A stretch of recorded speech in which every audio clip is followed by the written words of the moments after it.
Hello, and welcome back to another episode of the Best Damn Pod in the Land.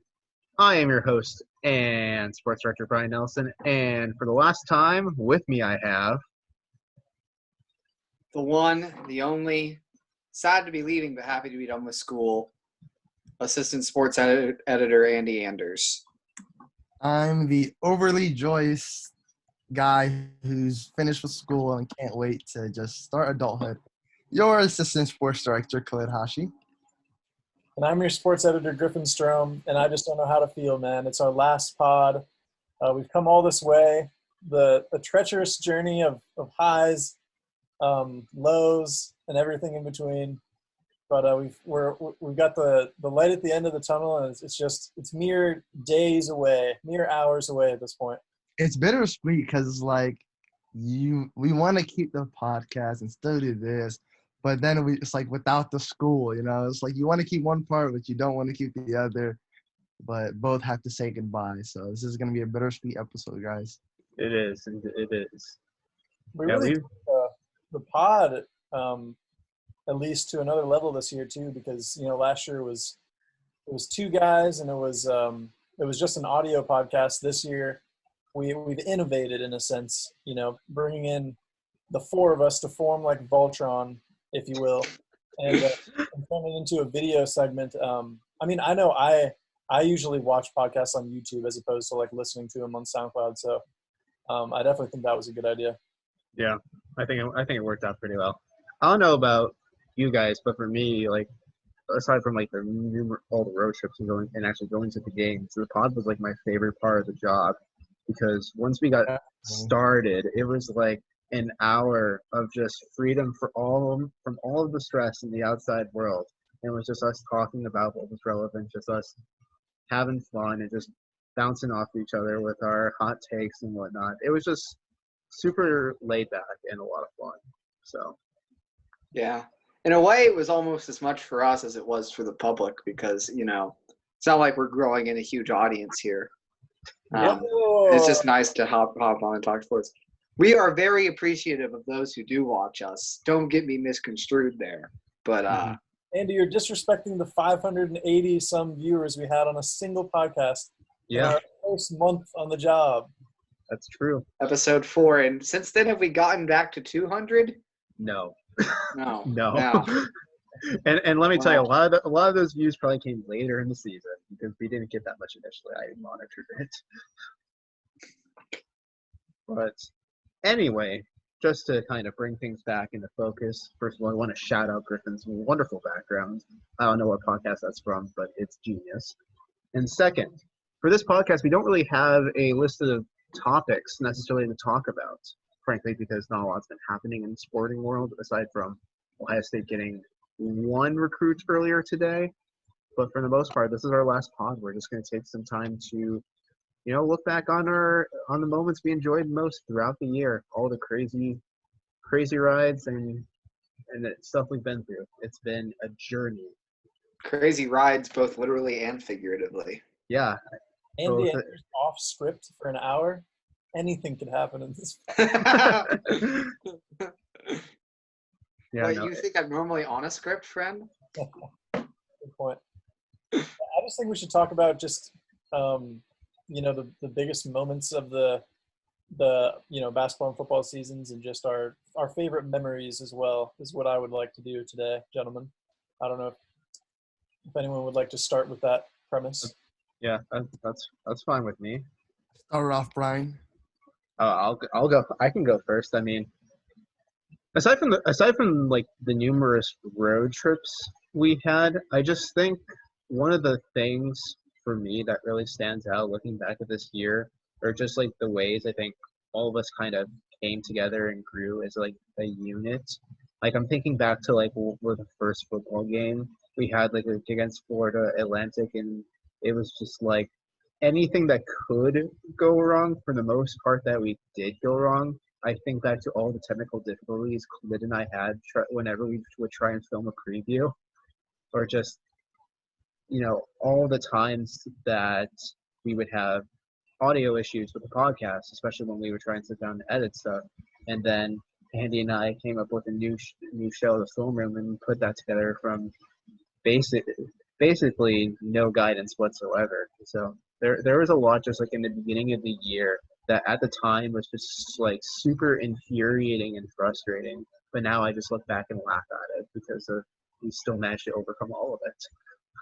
Yeah, I remember when you guys were doing your like original demo episode of the Film Room show, and you had me like running the video from a computer in the other room, and you were like yelling direction. You were on the phone actually in the other room so that I could hear when you needed me to change the clip or whatever.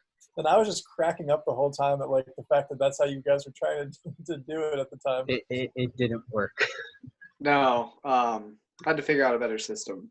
And we did. We moved to a different room, which was Khalid's idea. That was a great idea. And then we just used my computer for it, which worked fine.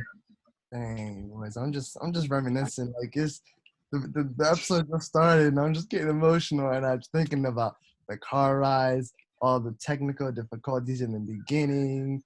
Yeah. The morning of game day, everyone texting each other. What time were we meeting up at the stadium?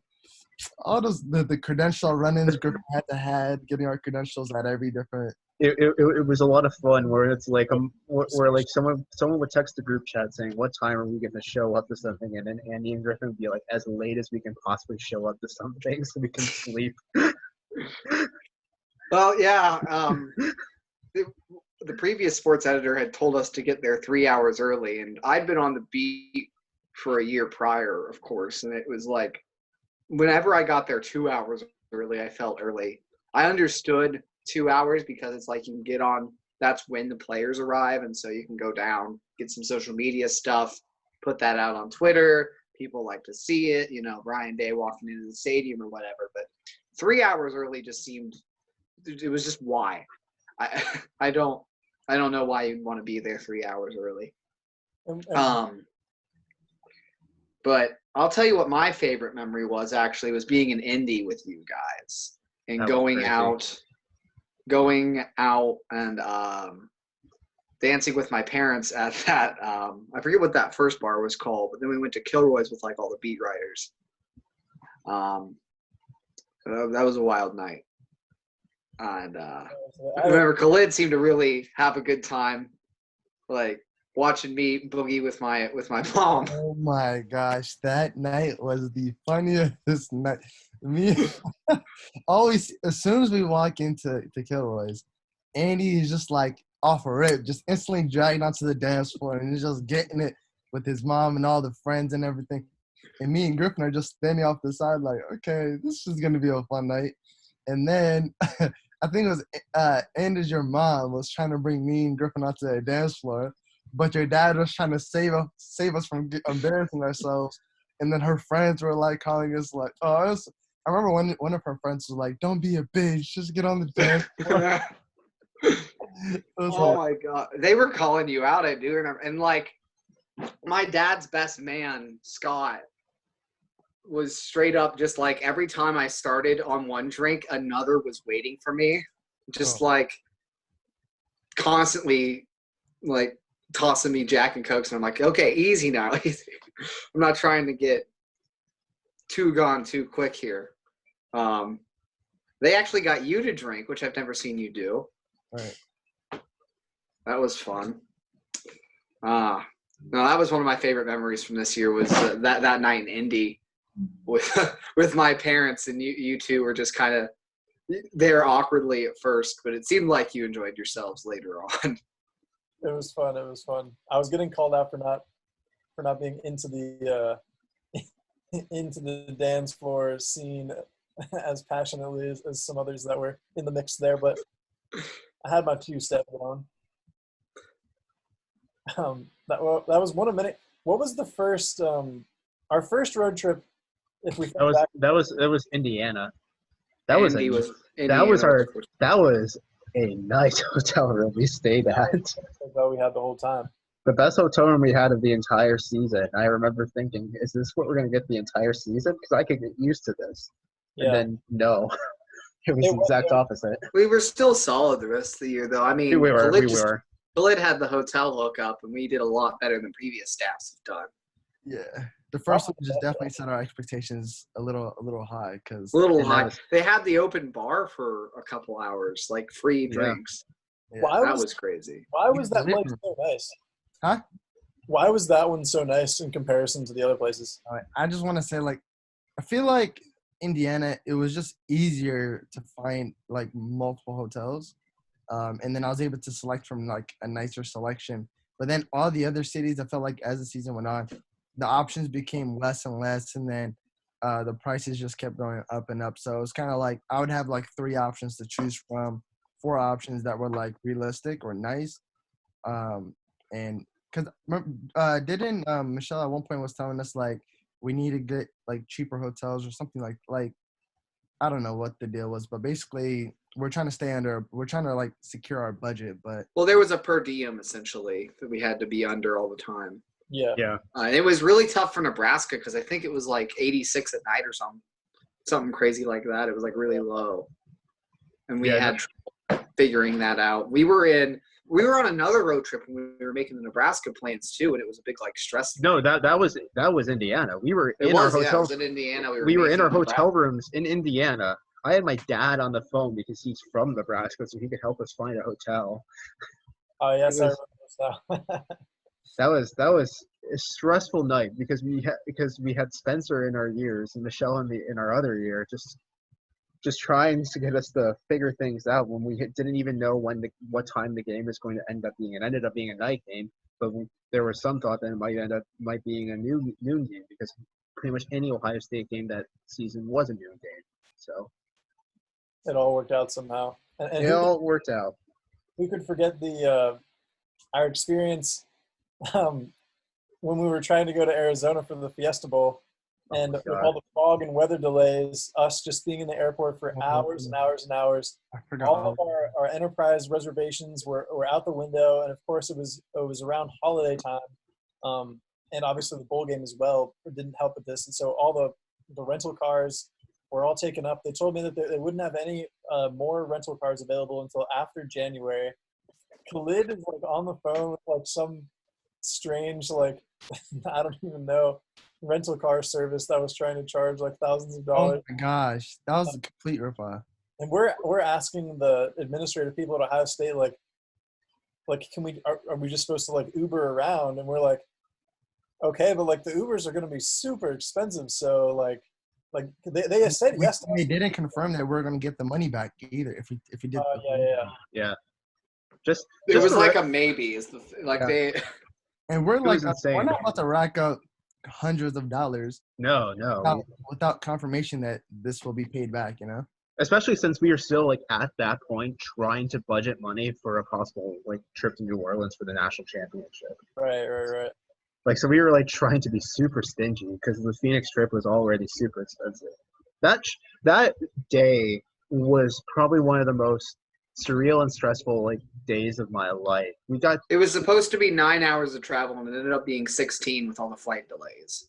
We got to the That was the number. Andy and I we got to like the airport at like 5 a.m. or something.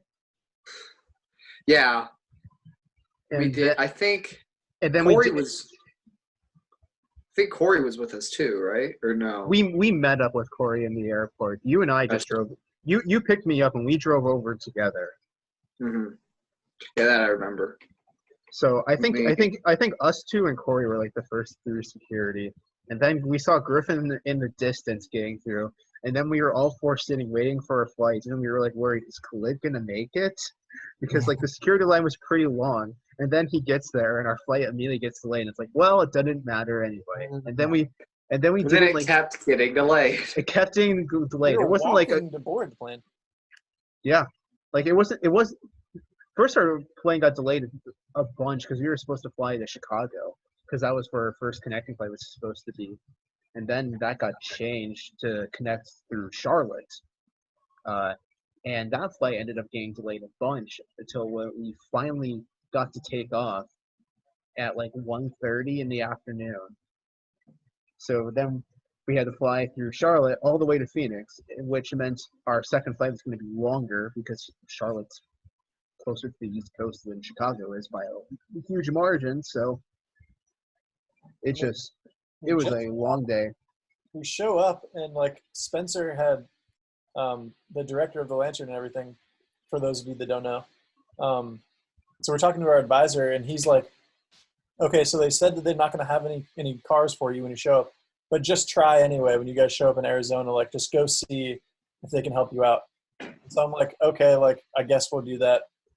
But it just made no sense because they told us they had no cars available until after the first of the year. And we get there and they're like, oh, yeah, like, we can put you in whatever you want. We can put you in the right now. I'm like, okay, like. They were like, I remember they were like, what? They were like, you guys have a reservation? We're like, yeah, but we called over the phone and you guys said you guys were all sold out for the weekend and you couldn't honor our reservation, something. They're like, oh yeah, no, we have a bunch of cards. You can just go pick whatever you guys want. We were like, what? We did not just go through all of that. It was so ridiculous too because we only got there like later in the day. Like, we were originally supposed to pick it up around, like, noon, I think it was, because that's when our flight was supposed to get in, and we picked it up at, like, 6-7 hours later. So it wasn't even, like, there was a huge demand going on. Yeah, but anyways, let's talk about each of our favorite games and why. Ooh, favorite games. That's tough. Are we talking, okay. Just your personal favorite. It doesn't have to be, like, for any specific reason. Like, why don't you go first for this one? Who, What's me? your favorite? Yeah, what's your favorite game? Yeah, I asked the question. Turning it around on you. You guys made me go first last time. Andy, you I'll go ahead. I'll say probably Michigan, actually. For a couple of reasons. I think for the press box there is really nice. It was like nice.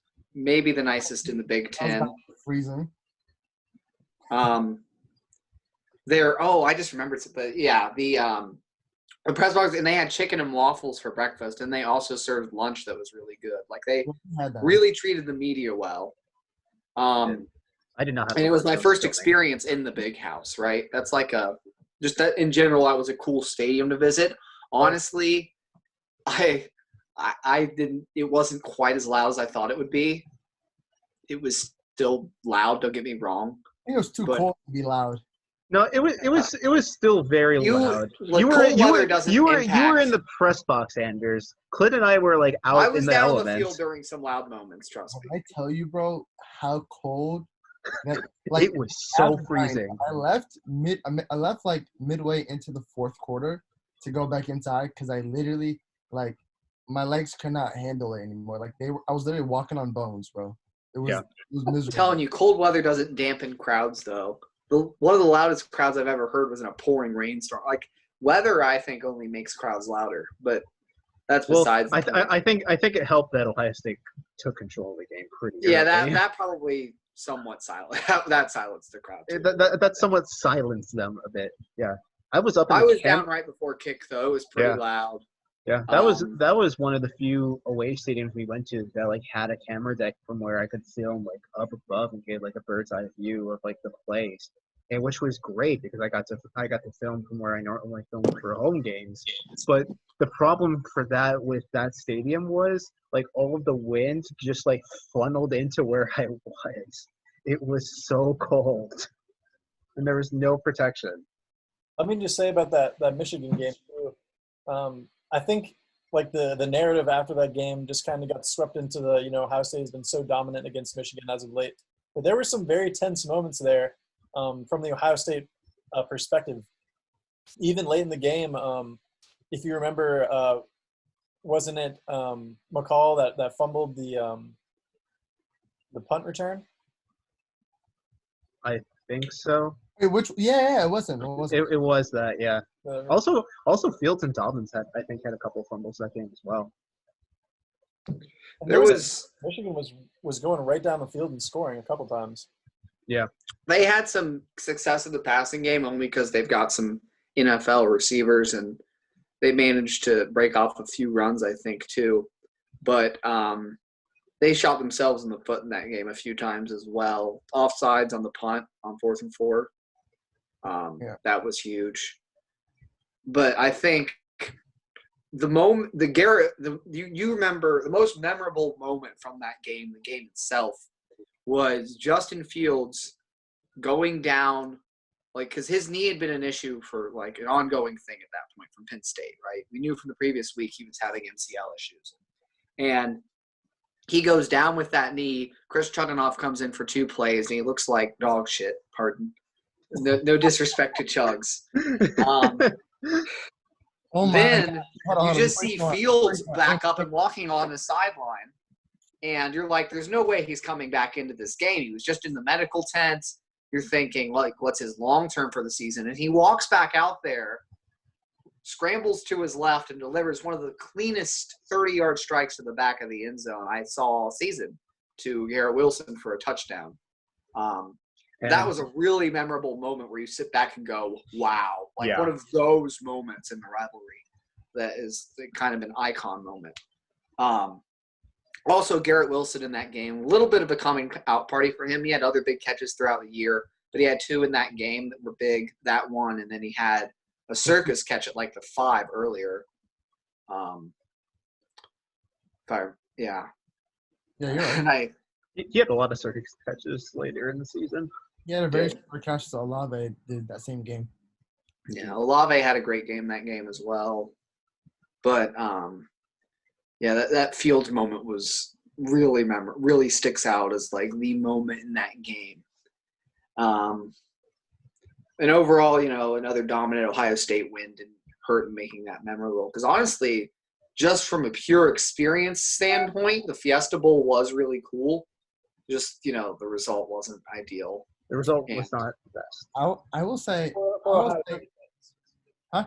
Not for the objective reporter. Not for the objective reporter. For the objective reporter, we still had a lot of difficulties with that trip that prevents me from making it my favorite. No. I have a pretty, I'd say it's kind of unpopular, but I don't know. You guys may agree or disagree. I feel like my personal favorite game was the Michigan State game. That was a fun game. That was the night game, and they were wearing the all-black uniforms. With the blackout. And the weather was as perfect as it could be that game. And that stadium, when I tell you, it was like a different level loud. Oh, my They God. threw on the red lights, too. And they had the light show. That was incredible. That was incredible. And then they had that – remember when they played all of the lights? Yeah. And the entire stadium lit up because everyone's camera flashes on their phone were lighting up. Mm-hmm. The energy in that stadium that night, and then on top of that, it was just a really electric game where Ohio State was just kind of, doing what they do. But and I think, that game was when you started to realize how electric the offense could be because Michigan State was the first real defense they'd played. Yeah. Fans maybe Cincinnati. And the success they had in parts of that game, because they kind of turned it off at the end. You're like, well, when they're on, they're really on. But, I don't have a problem with that opinion. Michigan State was a really good game. I remember from that game specifically, since it was a night game, we ended up getting out so late.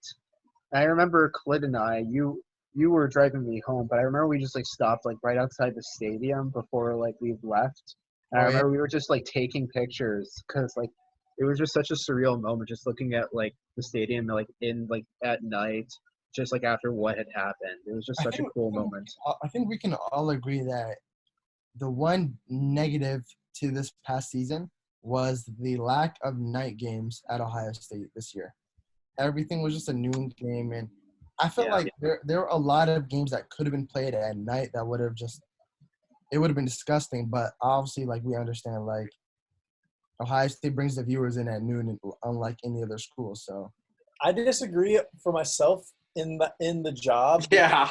I mean, for workers, it's different. You get out so late for a night. I'm saying from the fan, the environment perspective. I'm saying. Oh yeah. Deserved night games, not from no. For a worker's perspective, nobody wants to be up at 2:00 in the morning working. Yeah, no. But let me go into some of my favorite moments from this year in games. So I'll mention 3 different things. First of all, the Nebraska away game. So I know a lot of people probably think – a lot of people that I guess maybe people do, maybe people don't. I guess I didn't have quite the appreciation for kind of the football tradition and just the atmosphere of the the fans at that program, because the environment for that Nebraska game and the pregame theatrics and all that, and just the stadium in general, were all just really blew me away. Yeah, they were. I was going to mention that. And I'm not just saying that was going to be my choice. I'm not just saying that because of Brian's family purchasing us a meal, because they have the Nebraska allegiance. But that was really cool. Wasn't that the game when like Channing Frye and Dwayne Wade were there too? I saw Channing Frye but not Dwayne Wade on the sideline, which is kind of funny. But I guess Channing Frye sticks out more as like a 7-footer. But I remember me and Andy were like running back to get back up in time, and we had to like go up the elevator and everything like that. And the first play is like happening on the screen. There was like a monsoon of people as we were leaving the sideline, and there was like one tiny little exit that they had. It was like they opened this one tiny gate, and they were funneling everyone through. I think we left 10 or 15 minutes prior to kick and barely made it back to the press box. Or did we? I think – no, we missed the first couple plays. Yeah, we missed the first couple plays. But that was a really cool crowd environment. But it wasn't my favorite game or anything like that. Brian, are you wanting to jump in on that? I just want to jump in and say like one thing about Nebraska while we're on it. Probably like one of the coolest moments of that entire like game for me was when they had like fire jets fly over the stadium right before it began, like flew literally right over my head because I was standing right under the goalpost. That was really cool. And then the Nebraska fans, despite like being decimated forever after like the first couple minutes of the game, they stayed the entire game and they were cheering regardless of what was happening, and that really impressed me because it just made the experience like so much cooler as both a reporter and a fan, just being in the atmosphere, as opposed to like other road games we had where like Rutgers was really quiet, Indiana was a pretty small stadium. Like Nebraska was definitely like one of the better road games we had. And what's sad is like that's the one game obviously like where I wasn't there because I was a groomsman for my best friend's wedding. But right after the wedding was over, we went back to the hotel, and it was kind of like I don't want to say an after party, but it was kind of like a get together with all of his friends and everything like that. And we had a big TV on it, and we were all watching the Nebraska game. And even though it was like a lopsided win and everything, I just felt like the environment and just the game in itself was like, dang, I wish I could be there right now. I was like, I know you guys are living it up. And then to come back and hear all the great stories about Brian's parents took us out to eat. The stadium was so nice, and this, I was like, dang, bro. I'll say everything outside the game itself on that trip wasn't the best, though. Well, we had to drive all the way over to Nebraska, which was 12-hour drive there. You know, it was a 12-hour drive there, 12-hour drive back.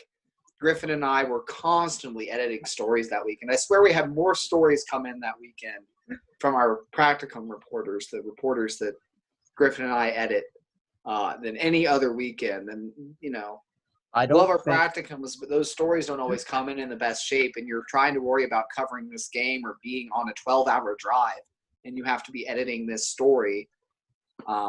Yeah, I think my hotspot was on the entire trip because they were using it for internet. The other ones when we were driving to the stadium, when we like got inside of the press box, like at halftime, it was like, Andy, do you want to try to like knock out one of the stories at halftime and get that up?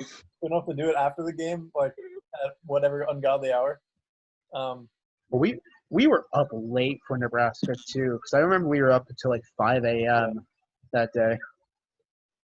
Just like all of the work and editing took forever. We were still getting into our groove. Yeah. Also with Nebraska, I just want to say the campus and like the people there were really nice to us. Yeah, we walked around for a while, hammocked in front of their student union. That was awesome. Yeah. That was another nice part, was like walking around and seeing campuses with you guys, because I didn't do that a lot with Noon. The previous year, he took me out like in Chicago when we were in Chicago and showed me some of the stuff there. But like for the most part, he'd been, to all these places a ton of times already, so he wasn't really interested in walking around. And it was nice to like kind of see Michigan's campus, see Nebraska's campus. Michigan's campus was a lot of fun with all four of us. Yeah, We got pizza at that one place. At Yeah. Joe's Pizza? I got shit Joe's on by Pizza. on You Milwaukee. did. Yeah, that's right. But no, I didn't even visit any other schools in Ohio State. So like going Same. to other campuses, and honestly, like I know a lot of people like, or some people might go and like stay with their like high school friends like at their college that they go to for a weekend or something here and there. I've only done that. I've been to Akron for like a weekend once. Other than that, I haven't like really done that. I've never done that. And I've only really been in. I've been to the Bengals stadium, and then I've been to Ohio State. I haven't been to a bunch of different football stadiums really. So I just thought it was really cool, like the difference. Going to the difference between the stadiums of Indiana and Nebraska, like just how night and day those are, and then going to Lucas Oil Stadium versus Northwestern, for example. Northwestern was like a high school stadium, bro. That was really weird. It was. It was a really nice view from the press box, at least, because it like overlooked a lake, and that was really cool. But Khalid and I had so many like issues with Northwestern. Nobody knew anything, like where anything was. No one knew anything because there was supposed to be a workroom for like photo and videographers where we could work and edit stuff like during halftime and whatnot. No one knew where it was. Absolutely no one. It turns out it wasn't part of the stadium. It was outside of the stadium in a different in a building on campus, which was ridiculous. Yeah. So, I'll say this.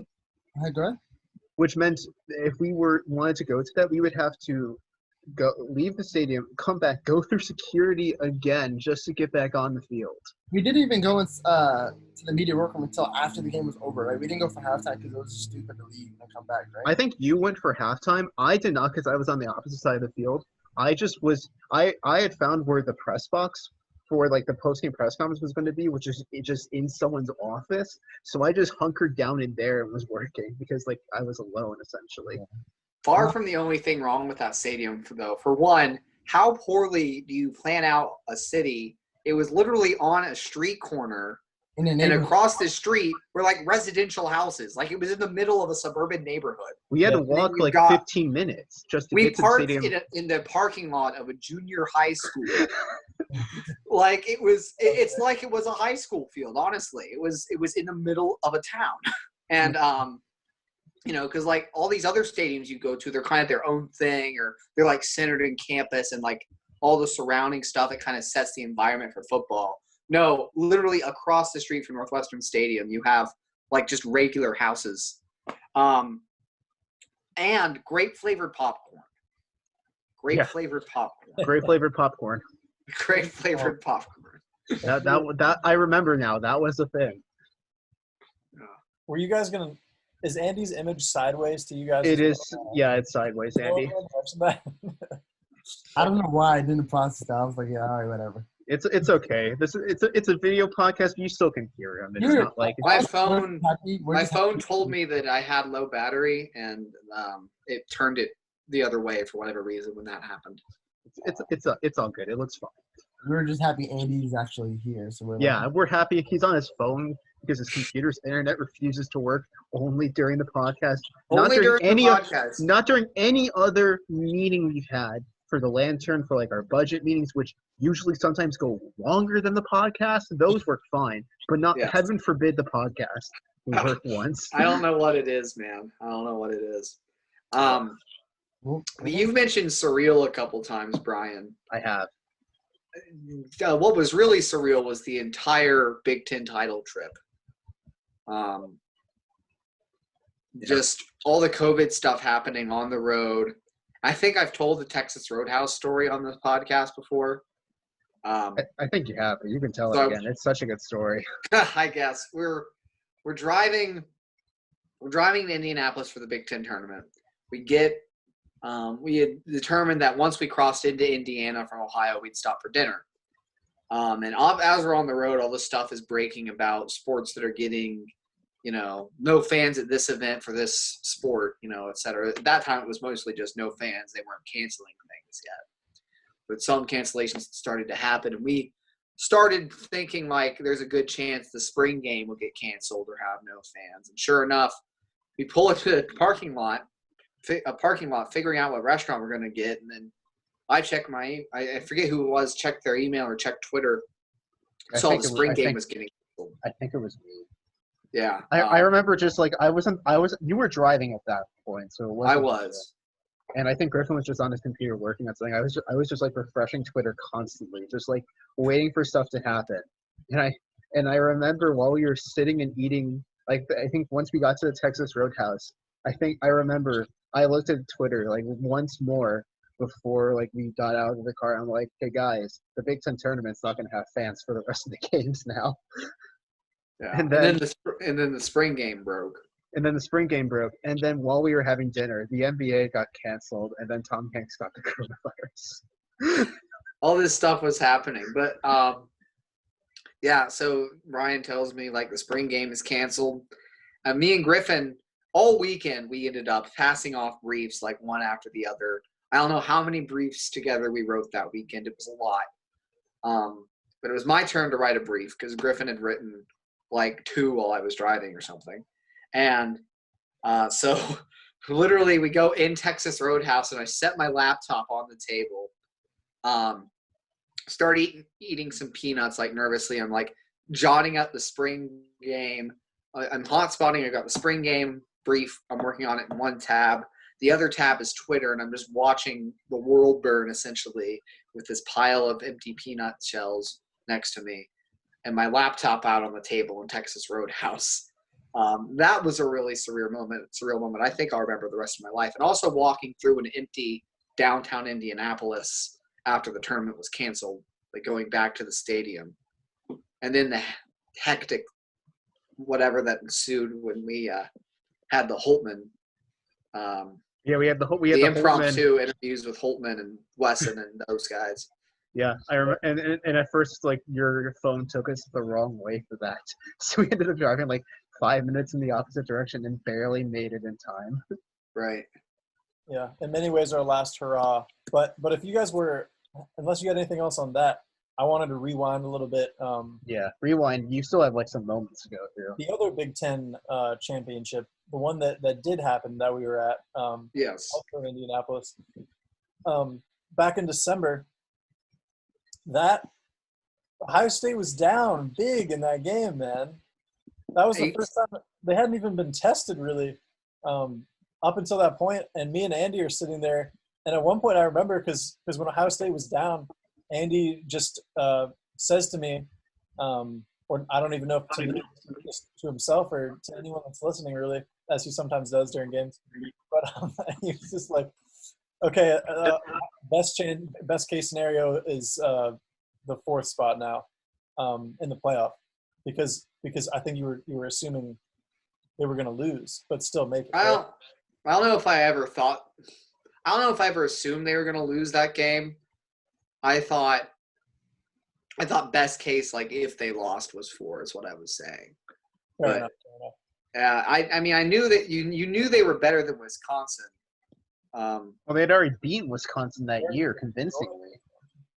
Yeah. So Jonathan Taylor just decided to just run it up early in the game. But I'll say this: I remember vividly. It was like right into like halftime, right? No, I think weren't they driving down the field right before halftime, and then they scored right before half. I think what were they down? No, but hold on, they scored, but didn't Wisconsin score right back before the end of the half? They did, yeah. Oh, yeah, that's right. Because Taylor broke like a long run. They were just trying to eat the clock. Yeah. And then Taylor broke off like a 70-yard run, and they scored really quick before halftime. Exactly. And then that's when I was – okay, so when Ohio State scored, I was like, all right, like they're good. They're going to come out in the second half, and this will be a completely different game. And then things happened so quickly. Jonathan Taylor just busted open a 70-yard run, and I was like – and they scored again, and I was like, oh yeah, this may be bad. And then walking back into the media workroom, I was talking to Zach, who from the 11 Warriors, And me and him always like talk about what's going on in the game, whatever. And we just looked at each other and we're like, this could be really, really ugly. We're like, because I think at that point, weren't they down 21 or 24 points or something? They were like down I- 21. They were down 21-7 at halftime, I think. Yeah, and maybe it was 20. Yeah, it was something like that. 21-7, 21-10. yeah, it was something like that. And we're No, just it was 21-7. It was 21-7, I think. my thought process was, if they come out of this game, the second half, and they don't score quickly, and like this can get really out of hand. This can get ugly.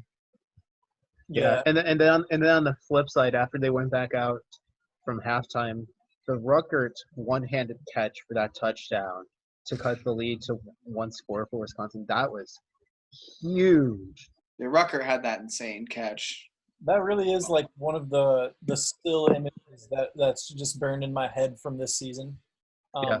Also, the fake punt that Drew Chrisman and Ryan Day pulled off, that was a work of genius.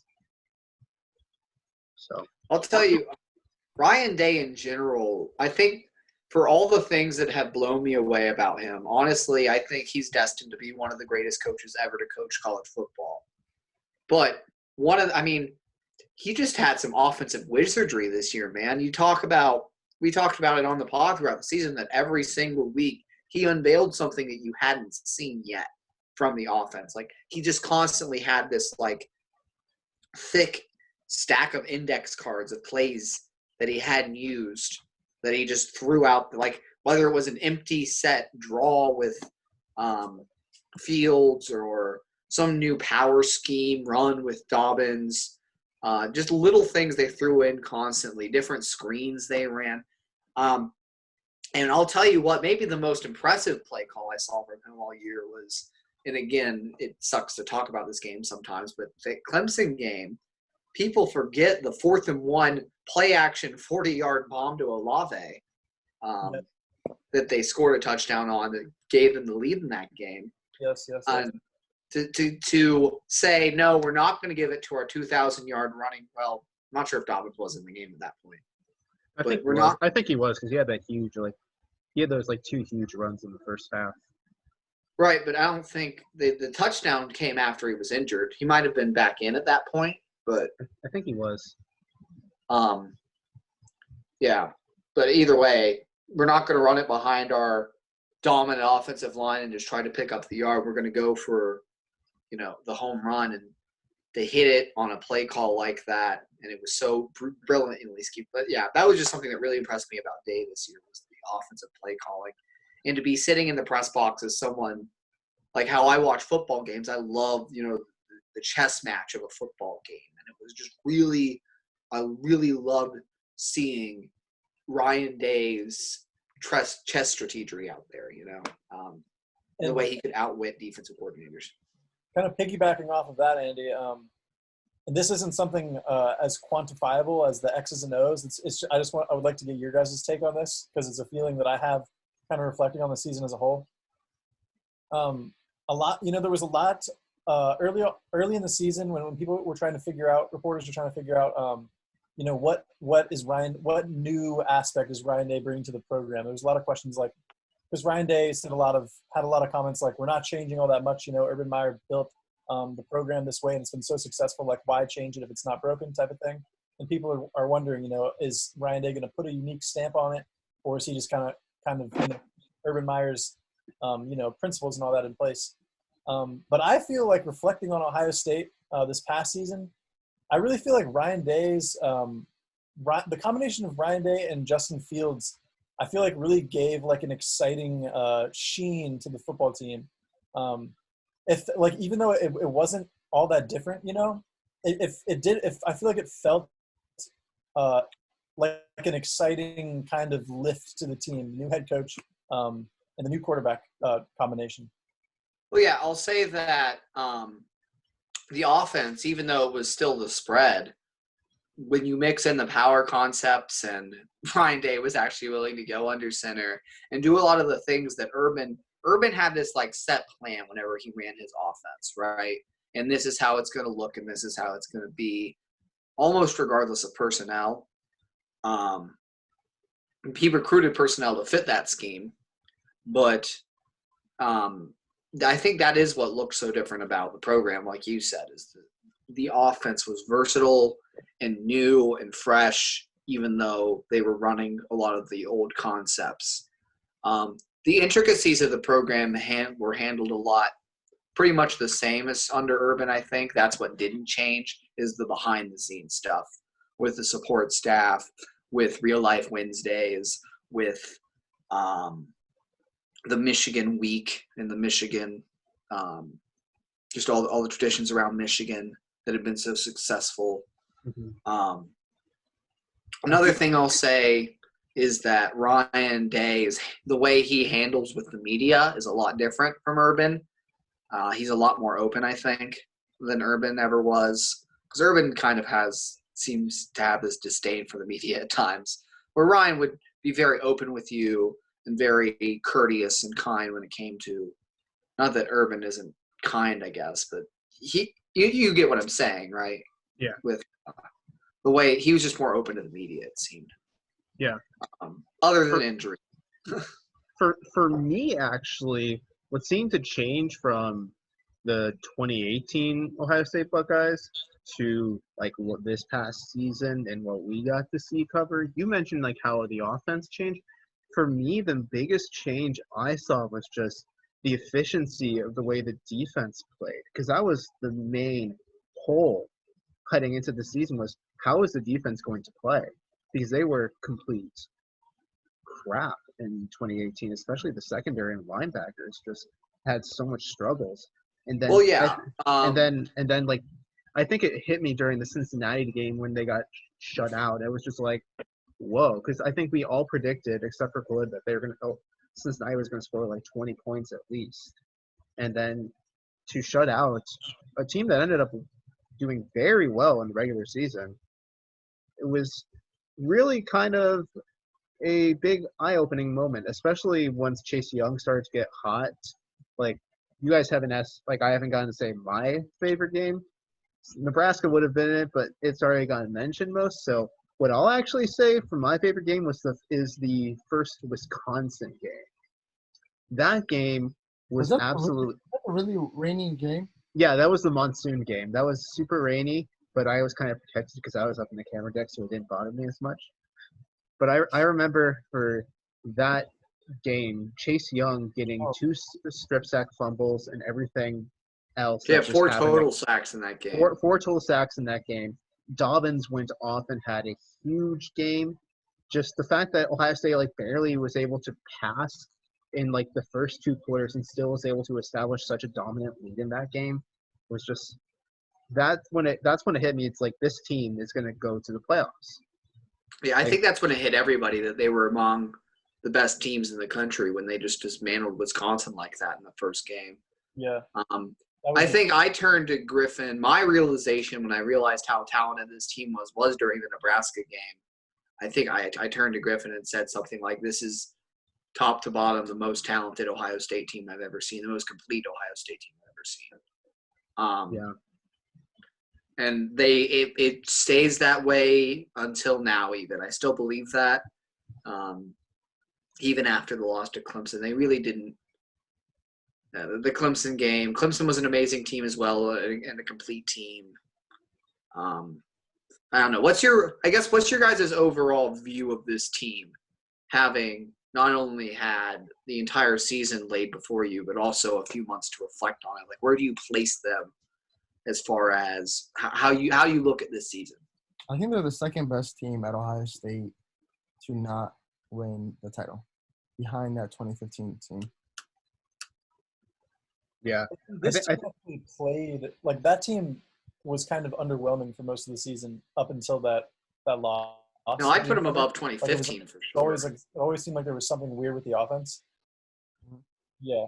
For me, I don't really look at this season necessarily as like such a huge like blown opportunity as the 2015 team is kind of referred to. Like that was like a team heading in that was the undisputed number 1 team in the country. They had all of their talent returning from their national championship season win in 2014, and they were supposed to just steamroll and win, and then got upset by Michigan State at home. For me, this season was just more like the start of a new era at Ohio State because Urban was gone. Brian Day was starting. We didn't know necessarily what to expect from him. And I think we really just saw the team kind of develop and grow even further and kind of establish itself as something different than what we had come to expect with Urban Meyer. And so even though they didn't win this year because of, what happened in the Fiesta Bowl with, what you could call questionable calls or just the mistakes that Ohio State made towards the end with like the punt interference, stuff like that, I think really hurt them. But I think it's more of kind of like a sign of what's to come for Ohio State because I think next year they're going to be just as good, if not better, because I think the coaching staff established here is just going to continue to elevate this team. And then you look at the ridiculous 2021 class that's going to be coming in. Like I'm excited for the next couple of years because I think you can look at this team and say they were one of the best Ohio State teams to never win a national championship, and I think Ohio State's only going to get better from here on out. The thing is, I feel like with Ohio State football, every year, like they're one of the few teams where it's kind of like every year the fans are excited to see them play.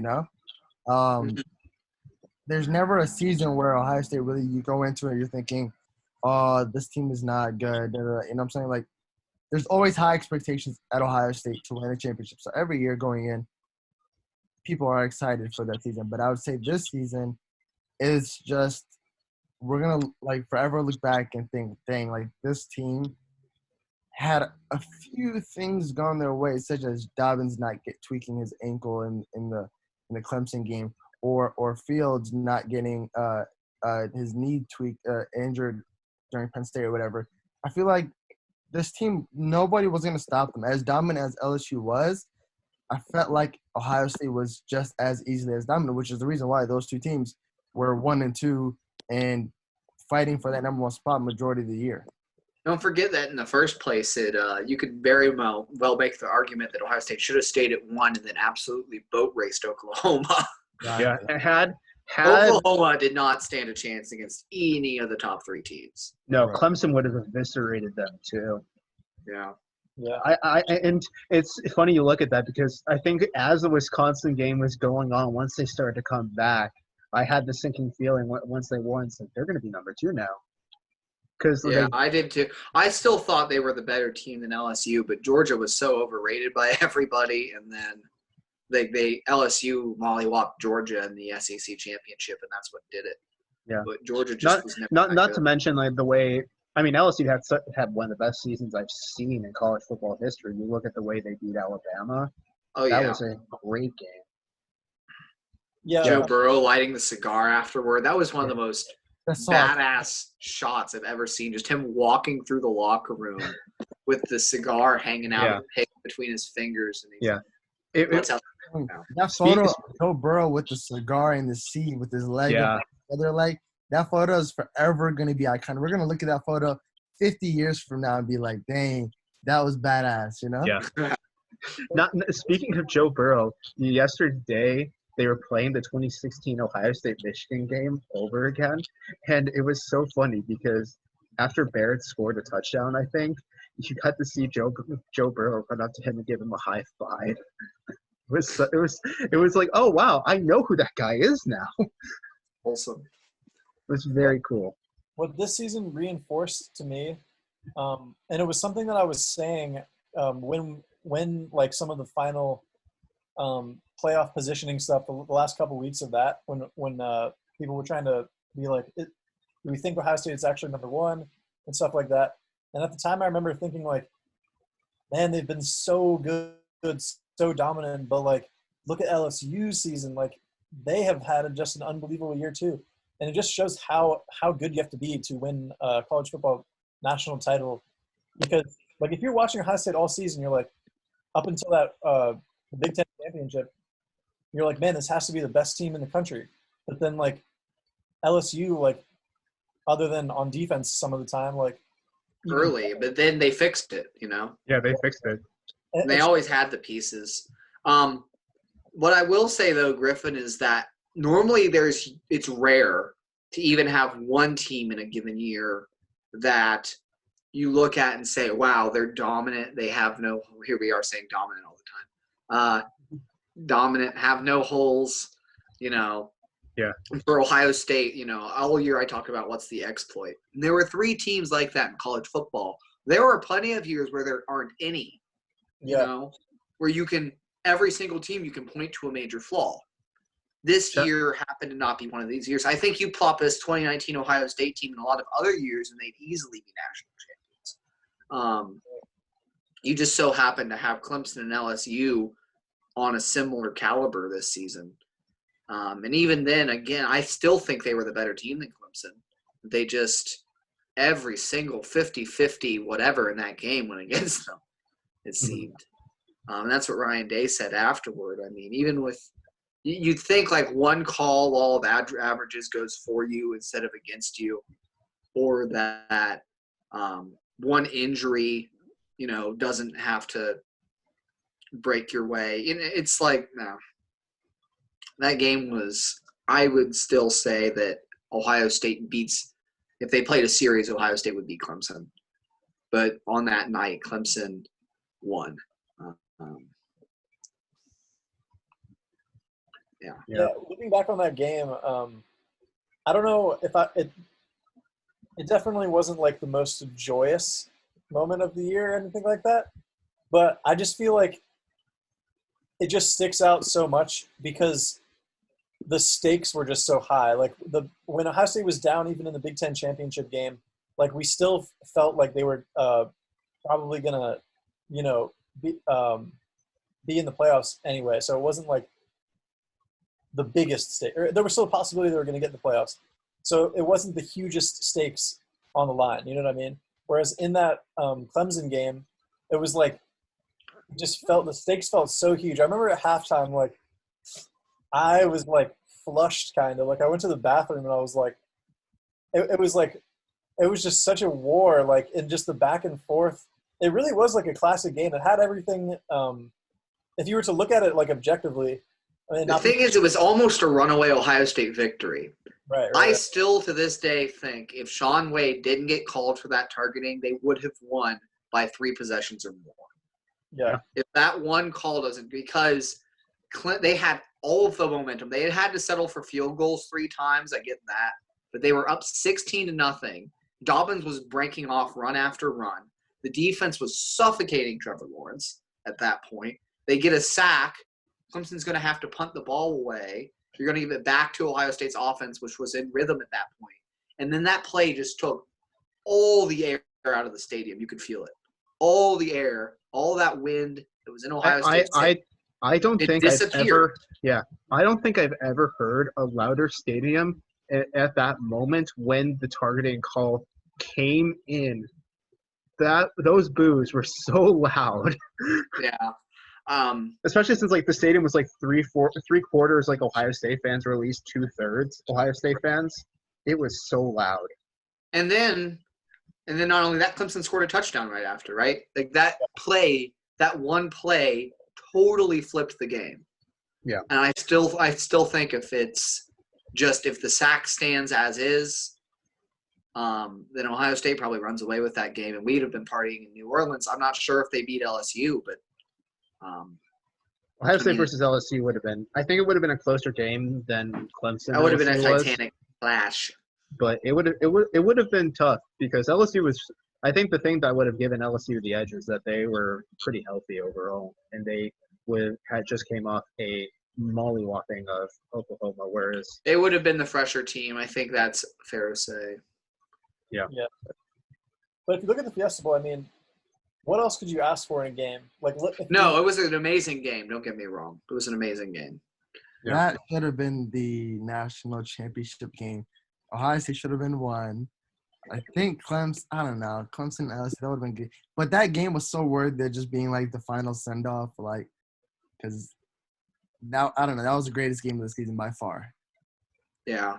And Ohio State still had a chance to win it at the end, man. Justin Fields. It would have won it. Olave broke the wrong way. Did you see, someone highlighted?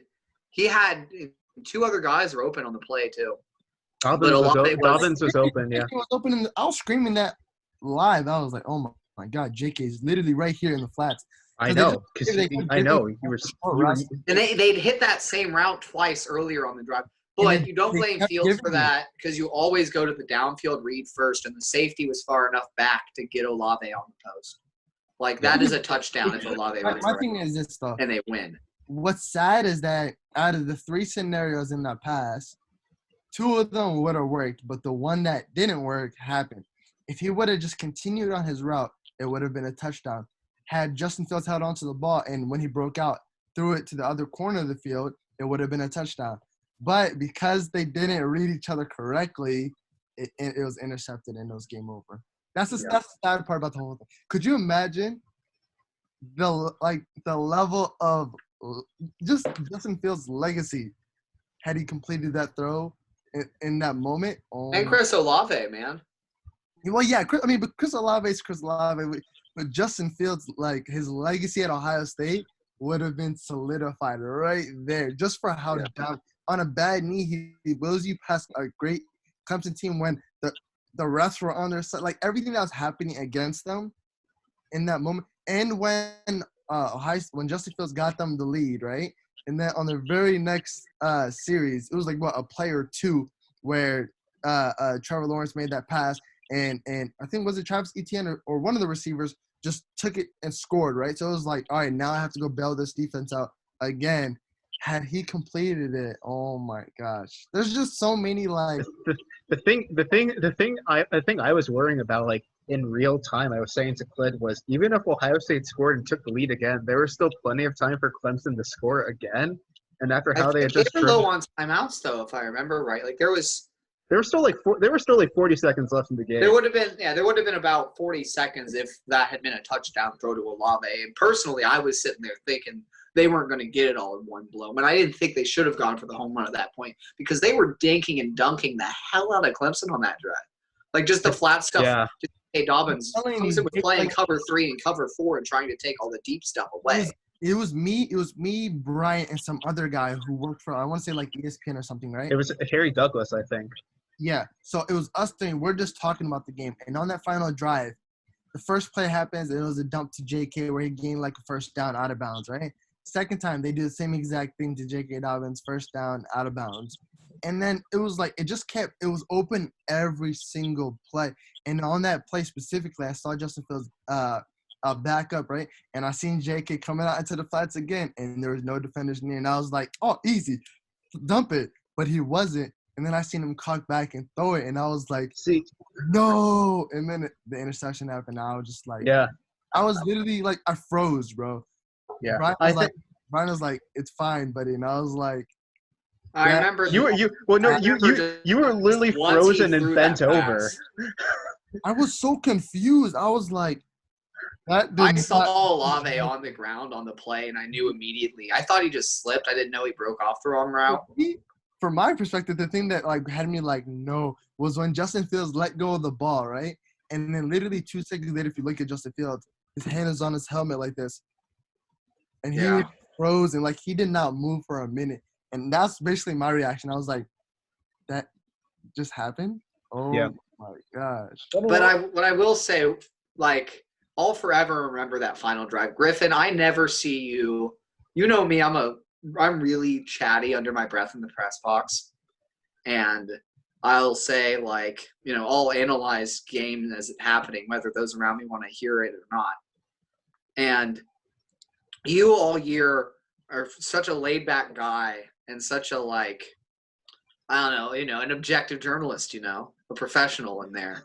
And on that final drive, Griffin is sitting there with his hands folded and saying, come on, Buckeyes, come on, you can do it, come on. And it was just the sweetest, like, he was in the same boat I was. You're like, you're this objective journalist, and it's your job to cover the game, but we're all Ohio State born and bred, like, truly still underneath it all we're fans. And that was coming out in those final moments for Griffin, and that was really cool to me because I'd never seen him do that before, and never since. It was the only time I've ever seen him openly express like during a game, a like desire to see Ohio State win. That was like, it was kind of like a fan type of deal. Let me just say that behind the curtains a little bit, I was writing the recap for that game, and all of the games up until then have been like kind of pretty much decided before the end of the game, right? Right, because I wrote the Wisconsin gamer. Right. And so that was the first football game we had all season where like I was really like having to change the lead and like the whole structure of the story like as the game was ending. I rewrote the lead so many times on that thing because so much happened in the last few minutes of that game. Ohio State was up, then LSU came back down and scored again. Then Justin Fields is driving, and at that point it's like it's either Ohio State wins or they lose, and everything kind of comes down to that. So that was wild as well. It's so hard to just like not hard. It's just focusing on like doing your job in a task while that's all happening. And I've been watching Ohio State football since I can remember. Yeah, that game was so strange because Khalid and I cannot film during the actual game because like no one could like film during the game and except for whoever was covering the game. So we just had to like stand on the sidelines and just like watch as like passive observers because like we couldn't cheer because we were fans. And then it's like we looked over to our left was Urban Meyer watching the game on the sidelines. Khalid and I were standing right next to him, and then 10 feet to our right was Lee Corso watching the game too. Like that was such a cool moment during that game. Just being able to watch everything unfold without having to worry about filming anything. Right. Because filming does let you see like a lot that's happening in real time. You still have to follow the ball like the entire time, regardless of what's happening during the play. Yeah. So just being able to watch let me see a little more, I think. Yeah.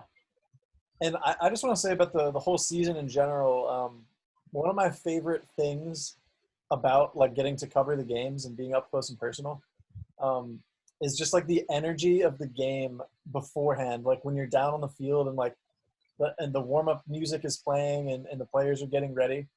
Man, that just gives me so much energy, and like you just feel the intensity and the excitement down there on the field. That was one of the coolest things because before I took this job, I had just covered women's hockey, and then I had covered a couple of NCAA tournament games for basketball.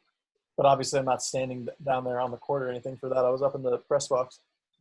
So that just sticks out to me. Like I would just get chills being down there, like before the games. Personally, I know you guys got to actually stand on the field and whatnot. We would be up in the press box, but for me, just being able to be down there, like when everything's about to start, like that was just so cool to me. Yeah, it was. The road games, especially, kind of being able to watch everything happen like on the field was a lot of fun. I remember for Northwestern when I was coming out of like the like little office where I was working like after halftime. I remember a bunch of fans saw me with my camera and they reached out their hands for me to high five them. I'm like, I'm not a player, dude. I'm just a guy working. But the crowd, the Ohio State crowd in Northwestern was really good. Yeah, pretty much everywhere, honestly. Yeah. Yeah, I don't know. We had such a ride. I think back to the home games back in the fall, where not only did I have to film all the game, but then during halftime, while the rest of you would be like taking a break or writing or editing footage, I would be filming the marching band show and then getting that up as fast as possible. Yeah, go ahead. Remember, like before the season, Spencer and them were like, for some reason they were asking me, like I have an idea, like asking how possible it would be, like for us to like bring someone to have a runner to. Yeah, like, that's how important it was. Building. And I'm like, dude, how am I supposed to know? I haven't done this before. Yeah, getting those marching band shows up was a practice. I was not great at it initially, But I slowly got better at it. I slowly worked it into a science. I remember the Wisconsin game though specifically, where Khalid couldn't film because of the rain. So I ended up like giving him my SD card and my computer so he could go upload the video from the press box while I continued to film the rest of the game. Yeah, it was true teamwork in those moments. Khalid was always trying to find a reason to sneak back in the press box to avoid some type of hard weather. Sometimes, bro, listen, me and weather sometimes we just don't go together. I don't blame him. The Wisconsin was bad weather. It was raining. First of all, Wisconsin, like, my thing was this: every time I thought about bad weather, I had like flashbacks to when Tal was handing me this equipment and gave me those papers, and it had each and every piece of equipment and each of its prices, and he said, if none of this comes back in its same condition, you're liable for this, right? So, and I'm talking the Canon was like over a couple $1,000. Everything was like a couple $100. I was like, okay, I'm making sure nothing happens to any of this. And then that Wisconsin game happened, and I had a plastic bag that I was trying to use, but it was getting wet, and I was like, I'm not risking none of this going bad and paying $1,000 for no video footage. So I was like, I'm coming up. And then the other game that I think I came was when it was like when it got really, really cold. It was to the point where like I would try to stay as long as possible, but sometimes it was unbearable. Like my hands and my feet get beyond freezing cold. I think you stopped filming like late in the Michigan game. I remember I stopped filming during the Rutgers game because I forgot my jacket at the hotel, and that was a cold day. It was so windy in Rutgers. It was so windy in Rutgers, and then there's also the fact that nothing was happening of interest during the game. That was one. That might have been the most boring game of the season. Yeah, that was the most boring game of the season. Ones, when Ohio State was winning, 56-0 or whatever, at least it's like, oh, you're getting to see this great beat down and just look at how amazing this team is and the backups. Oh, Andy died. You're muted right now, Andy. I don't know there why you that are. works. Yeah. But at least you're getting to see some backups play or whatever. And then the Rutgers game, it's just like Rutgers kind of hung around a little bit, and Ohio State just wasn't fully up for it, you could tell. Yeah. Like in the way that they were for every other game. Just kind of whatever, it's Rutgers, and they that was handily, but like not in some amazing display of like football. Because I can think of like one specific moment from like every other game, even like the Florida Atlantic and like Miami of Ohio games, which were really not a lot of interest happened. But like I remember Miami Ohio was like when like Jeremy Ruckert had like a really big game. No, that was the Florida Atlantic. He had a really big game. We were like, whoa, is he gonna be a huge part of this offense now? That created a lot of speculation. And then I remember Miami, Ohio, when like a lot of the second team and third team came in, and Jameson Williams had like that huge touchdown catch. That was really exciting to watch. Even in Indiana, we had the Damon Arnett pick six, which was a lot of fun to watch too. Florida Atlantic Fields had the 50-yard touchdown run as well. Yeah, I remember. Yeah, also Indiana, that day was hot. I just wanted to say there is no shade whatsoever. It was clear blue sky on that day. And I remember Khalid and I just like standing there under the sun. I was so sunburnt after that game. I remember that now. Well, see, the thing is, the podcast that has like all of those views, episode 4, that's the one that I'm sunburnt on because that was after the Indiana game, I think. Oh my God, Indiana! Can I tell you, it was Brian who was the one who was burning up under the sun. I had this spot on the other end zone, bro. Listen, dog. It was perfect for him. Perfect shade. Perfect shade. I was under the sun. I promise you, if me and Brian had switched sides, bro, I would have been this color right here, bro. I would have been literally burnt toast. But I had perfect shade. I was right by the TV camera crew, and they had this really big like setup that they're on top of, and I was just kind of right next to it, underneath it, just sitting down. It's funny. None of you know this, but right before kickoff started for the Indiana game, I almost threw up because it was so hot. Like I was just like registering, like they were like it was really hot. The sun was like just beating down on me, I just remember I just remember thinking for a moment, I'm about to pass out and throw up. One of the two is going to happen. And then kickoff happened, and I started filming, and it's just like everything just suddenly got better. It's like once I started focusing on something, like all of my like exhaustion and my pain went away. And then I looked at my face like after the game, I was like, oh, I am pink. I'm pink now. I remember, oh, dude, I remember seeing you after the game and thinking of how sunburnt you were. Yeah. Oh, yeah. It was, I mean, I will say it didn't hurt, and I didn't feel that bad. I was just really red and pink. That was also the game where afterwards we went to McDonald's, and it took like everyone like 5 minutes to get their order, and then for some reason it took like a half hour to get my order out, even though it was just chicken nuggets and fries. Yeah. I remember that was really annoying, and I was tired, I was sunburnt, and I just wanted my food, and they just wouldn't cooperate with me at all. We had a lot of interesting experiences with food, I guess. Started out in Chicago. I put you guys onto some deep dish. Oh yeah, honestly, I forget about Chicago going to like Big Ten Media Day. That was the first time we all were. That was our first road trip. Yeah, our first road trip. That was such a fun time. Can you guys think back to how you like felt when we were even just like sitting there eating? Because like, or even like the car ride like there, how like none of us really knew each other at all. Like the three of us had the Dave Fisher class, but like it's not like we interacted in that much. Yeah. No, we hadn't really talked to each other much at that point. It's just so weird thinking back to then, like, and thinking like to now. Like, I feel like we're all, pretty comfortable with being ourselves and whatnot.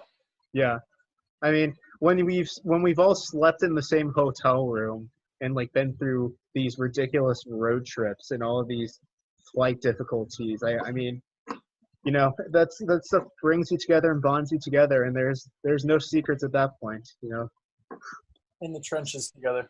In the trenches, like the trenches, doing the dirty work. Doing the dirty work. Getting content out for you folk. Mm-hmm.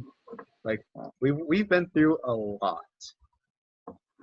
It's been a wild ride, indeed. It has been a wild ride, absolutely. There's so much stuff like that we could talk about that I haven't even mentioned yet from like various road trips. God. Yeah. I will say, since Andy mentioned it, one of the funniest things that happened this year was Khalid's reaction when he first tried the deep dish pizza. He didn't expect it to taste so good. Gosh, bro.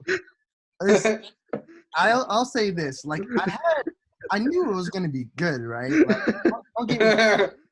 But I guess when I see it and I visualize it, I didn't think it was gonna be as good, because it just looks like a bowl, like a pizza crusting with a bunch of sauce and little cheese. That's all I think of, right? But then I cut that first slice, bro, and then I cut the little corner off. It took a bite out of it, and bro, like I would go back to Chicago simply just for that in itself. Yeah. It's really the pie, man. That's a pizza pie. It puts the pie in pizza pie. Yeah, bro. Oh man, listen, bro. I've had some Ohio, deep dish pizza. It's not even deep dish. It's not even. It's offensive when you use the term deep dish. Yeah. Absolutely. But I will say, Chicago deep dish is something else. But I will say that those prices, though. So it was hella expensive. I don't know how many times I could do that. Yeah. It was really expensive, but really good. And then contrast that. We didn't bring this up about the Phoenix trip, but like after we got into Phoenix and we got a rental car, we hadn't really eaten since we like just got like Wendy's like lunch right before we went on to like our connecting flight to Charlotte, I think it was, or something like that. Yeah, go to Charlotte to go to Phoenix. One thing about that Phoenix trip though that I actually like appreciate is the fact that it changed my mind about how I think of In-N-Out. Because I've had In-N-Out once before, but it was garbage. I was rating it on like McDonald's level of like it was not even that good. Like it'll do, but it was nothing special. But then we had it when we went to Arizona, and I don't know if they had a different cook in the back or whatnot, but That It was meal really was good. fire. Yeah, to provide context, after we got our rental car, when we actually like got it, we were like thinking, well, we could go to we went to our hotel and like checked in, but then we were like, we're starving. We haven't eaten an actual meal at all today. And we were so tired. We just wanted something. It's Christmas Eve. Nothing was open except for an In-N-Out, like a couple miles away from our hotel. And it was just the best thing ever. Just getting food. Animal style. Rest Animal stop. style. And then after that, we went over to the media hospitality suite. It just felt, at that point, which was really nice. But we were just like, okay, we're there. We've made The it. hospitality suite was a riot. Maybe not as much for you guys as it was for me. No, I had a But great time at the hospitality suite. That was fun. yeah, I they thi- took care of us there real well. They took care of us real well. Also, under another part of the trip that I don't think either of you guys experienced, but I remember when Khalid, you, me, and Corey, we just like walked around the entire resort, and we ended up like outside of the resort, and we were just by this like dude's house, and he had like a bunch of orange trees like growing on the side of his like wall, his like fence, and we just took pictures of those for like a half hour because it was just such a cool place. Can I say Wow. this? I'll say this. I'll say my favorite part of just football season in general wasn't the game or wasn't like the hotel. I feel like it was the best games were the games where we were able to spend time in a quality time in a different city outside of work. If that makes sense. Yeah. Like for Yeah. example, if we're able to go to get something to eat together, usually those are like the best times for me. Yeah, even the Rutgers trip still had some really good moments. Remember when we went to like Shake Shack, and that was Yeah. like one of the best burgers I've It ever was had. really beautiful. But not Shake only Shack and Rutgers was really good. yeah, even something like Michigan when we just walked around campus, just that in itself, like those are memories that like I'll forever remember. Like if I ever go back to Michigan, I'll be like, dang, I remember when I was back here with the boys, just Yeah. on campus taking pics and stuff. So that was the coolest part, honestly, of this whole experience. My Yeah. favorite memory was when in New Jersey when the guy at the gas station was trying to pump. Oh my god, I was hoping this wouldn't come up. You can't pump your own gas in New Jersey, and we had Oh no my idea. I had no idea. I was He was hot, bro. He was so mad at you. he was so Oh my mad at goodness. me. He was so mad at me. But He was I like, don't know "Get what- out, leave." Well, see, here's the thing. This guy didn't try to explain to me that he was an attendant here to help me. He literally came up to me and tried to take my credit card out of my hands. That's what he did. That was his idea. I'm sure that's just how it works in New Jersey. You know, I'm It's sure. like I know. It's it New was Jersey, like a that's how it different works. culture. Different. It was like a different culture, but like that's how that's like how it works. Now it's like, what are you doing? Excuse me. Ugh, I had a panic attack over that. That was You ridiculous. tried to pump the gas, and he was like, "No, get out." That was a great moment in Blanchard sports history. Someone eventually we explained we were from Ohio. Old Yeah. B Nasty, get into his old hijinks, man. And after that, I was the guy who always got gas for us too. I was like the one who it's like, okay, Brian, go get gas for us while the rest of us go use the bathroom or something. After that, I didn't get gas anymore. I didn't do it another time, although all we had was Phoenix, so that was fine. The time I drove to Northwestern, I got reimbursed to such an extent that I made like hundreds of dollars. It was absurd. I made remember- money off of the Big Ten championship gas fill up. I got reimbursed like twice for like Chicago because I ended up paying for the hotel. Remember we went on that trip and like my credit card was like my debit card was like declining and whatnot. I stepped in to like pay for like the check-in for the hotel with my credit card, Yeah. which we had to explain to Michelle, which was a lot of fun. Right. There was a moment What time on are we at, every trip. gentlemen? We're probably at about an hour, I think. We're over an hour. Over an hour at this point. It's almost 5 Longest- o'clock. Longest pod we've ever done, but you know what? It was worth it. We've been It through was so the much. summation pod. Yeah, we've been through so much this season. even if you guys have been, even for all of you people who have been watching the podcast, from the beginning, like every week, you've seen all of the stuff that we've had to report on and cover and just go over. We spent most of the time talking about football season, but there were still like a ton of huge basketball moments that we had to like work with too. Think of all the transfers that have been happening and how the basketball team has just been changing. Not to mention all the coronavirus stuff that's happened. Yep. We had a jam-packed action year. News simply must be covered, Yep. And we're here to bring it all to you. Yeah. With our own opinions or hot takes or what have you. Sure. Hot takes indeed. All right. Well, who's going to close us out with a nice heartfelt word to the audience? Hold on, let's switch it up for us. Let's have Griffin. Let's have Griffin do it. For The sports editor can close it. Let's go, Griff. All right, Griff. Give us a nice one. I was talking about it before the podcast. Throughout the year, we had a lot of frustrations. There was a lot of. It was very easy to, kind of lose your cool.